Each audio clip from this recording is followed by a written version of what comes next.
Berapa kali anda patut follow up prospek?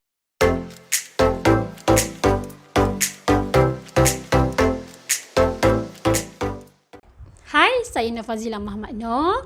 Jika anda tengok video Zila ni daripada YouTube, jangan minta anda subscribe channel Zila. Dan jika anda tengok daripada page Nur Fazila Muhammad Noor, nak minta juga anda like page Zila dan follow Zila punya page dan juga Zila punya Facebook. So, Zila akan share dengan anda kenapa kita kena follow up dan berapa banyak kali kita patut follow up prospek. Okey, untuk poin yang pertama, kita nak share kenapa kita kena follow up. Okey, kita kena ada mindset yang betul. Kenapa kita kena follow up? Perlu ke kita follow up? Kan kadang-kadang orang takut kan? Kita kena follow up sebab kekayaan ada dalam follow up. Zila baca statistik untuk anda. Statistiknya ialah 2% anda akan dapat sales daripada first contact anda. First yang contact lah. Maksudnya close sale yang pertama. Okey, yang kedua, anda akan dapat 3% daripada second, 5% daripada third, 10% daripada fourth kali keempat, 80% daripada 5 ke 12 kali follow up ataupun sales close sale yang ke-5 ke 12 kali. Maksudnya kena follow up berapa kali? 5 ke 12 kali. Jadi salah ke kita follow up? Tak salah kalau kita nak close sale, kalau kita nak kekayaan kan. Jadi ingat Zila punya statistik tadi, kalau anda nak 80% kejayaan dalam anda menjual, anda perlu follow up 5 ke 12 kali. Okey, kenapa kena follow up? Bila kita follow up, kalau kali pertama, kali kedua kan. Jadi sebab apa? Sebab kita nak remind dia. Kenapa kita kena remind dia? Sebab kali pertama, masa dia PM kita, mungkin daripada nombor kita yang kita post dekat Facebook, dekat Instagram, dekat YouTube, dekat mana-mana je lah. Bila dia PM kita kali pertama, sebenarnya dia hanya ada 50% kehendak. Baru rasa nak teringin kan? Kan? Mungkin keadaan tu belum sesuai. Duit tak ada lagi, gaji belum masuk, tapi keinginan. Macam kita lah kan, bila kita nak shopping, tengok something, nak lah, PM dulu lah tanya, kok boleh beli sekarang ke? Tengok-tengok harga belum sesuai. So, biarlah dulu tunggu gaji. Sama. Prospek pun sama. Bila first time dia PM, belum tiba masanya lagi. Jadi sebab tu, kita kena follow up kali ke seterusnya. Sebab kita nak tengok dalam banyak-banyak kali follow up, mana masa yang sesuai. Mungkin masa yang ke-5, mungkin masa ke-12. Betul tak? Okey, jadi penting untuk kita follow up. Dan follow up ni kita boleh pecahkan berapa kerak. Okay, yang pertama, seminggu. Lepas seminggu, dia orang tanya, prospek tanya, kita follow up. Kalau still tak boleh close, bila pula? Time gaji. Sebab kita follow up, kita akan tanya bila gaji. Kalau dia kata nak tunggu gaji, bila gaji? Dan bila dia bagi gaji, mungkin dia dah bagi 24 hari bulan. So, kita follow up balik pada hari gaji. Dan seterusnya bila? Sebulan kemudian. Dan seterusnya bila? 6 bulan kemudian. Dan seterusnya bila? Tahun depan. Maksudnya, kena follow up sampai macam tu. Betul?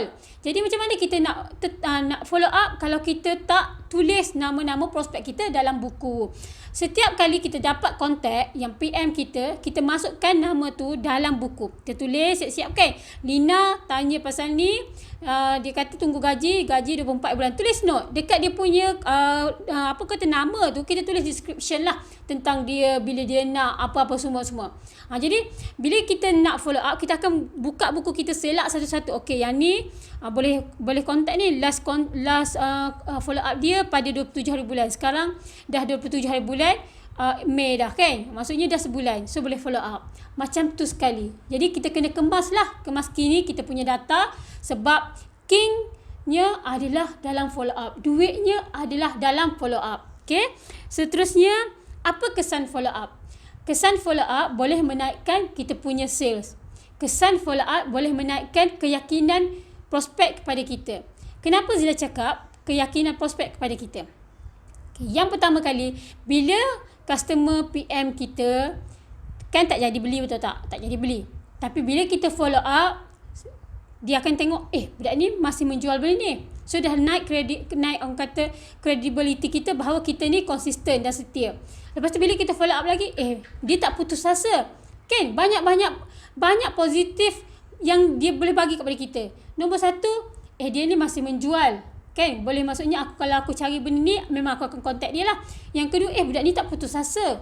Kan? Semuanya positif. Maksudnya, bila kita follow up, dia menaikkan nilai kita. Jadi, orang dah boleh siap save contact kita. Katalah kita jual baju.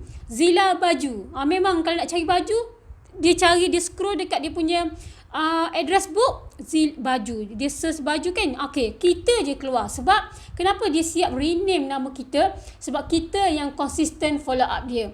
Penting tau follow up ni. Sangat-sangat penting. Sampai orang boleh letakkan label pada nama kita. Orang boleh brandkan kita ni siapa. Kalau kita tak follow up, orang tak boleh nak brandkan kita. Orang ingat kita penjual biasa-biasa saja. Okay. Seterusnya, apa kesan follow up lagi? Selain daripada sales, selain daripada branding. Seterusnya, keyakinan kita lah. Sebab apa yang berlaku bila kita nak follow up? Takut. Betul tak? So, bila kita takut, macam mana kita nak menjual? Tapi kalau kita keep on follow up, apa yang berlaku? Kita lebih yakin kan? Kita akan lebih yakin. Lama-lama kita memang jadi berani sangat. Sangat-sangat berani.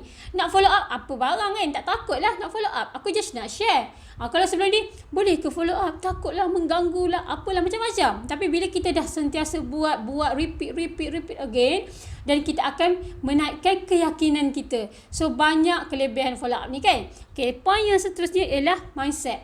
Kenapa kita kena ada mindset yang betul bila kita follow up ni?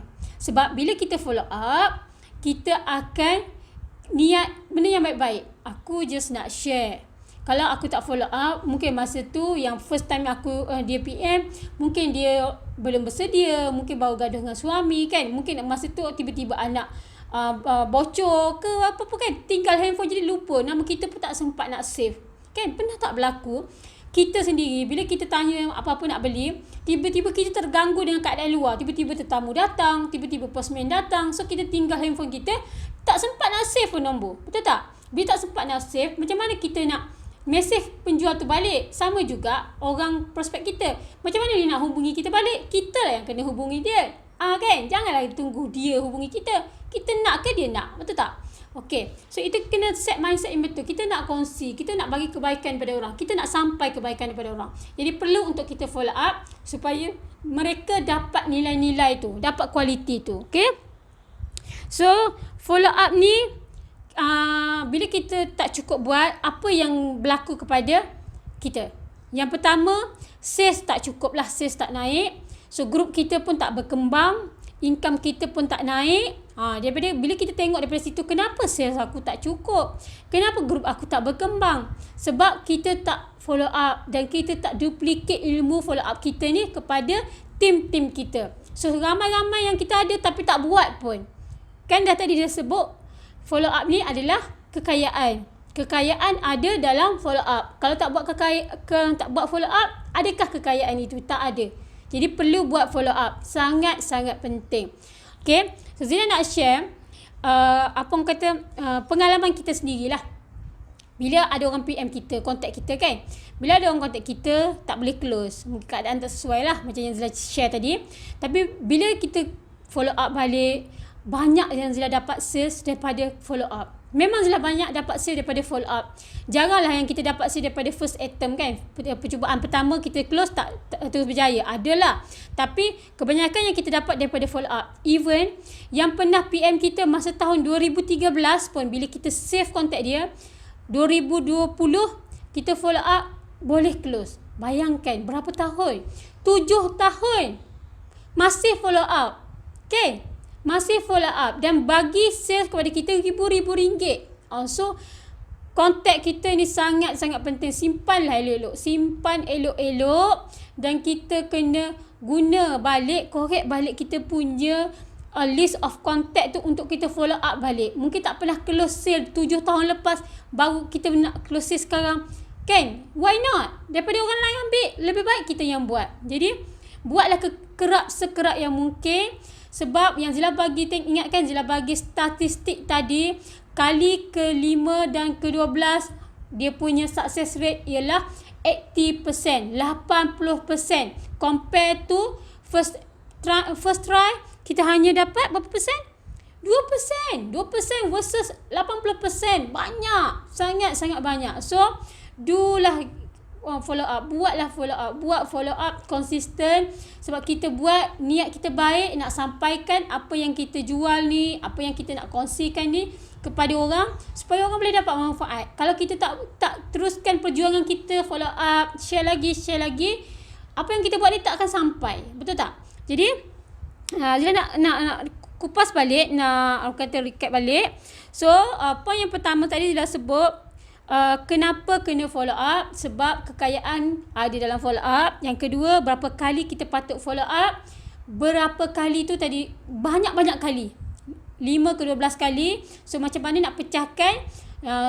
Orang kata seminggu kemudian, sebulan kemudian, masa gaji, setahun kemudian, 5 tahun kemudian ke 7 tahun kemudian pun still konsisten buat. Okay. Poin yang ketiga, apa kesan kepada follow up? Follow up akan bagi impact kepada sales kita. Sales kita akan naik. Bila kita follow up, sales kita akan naik. Sebab kekayaan ada dalam follow up. Okay.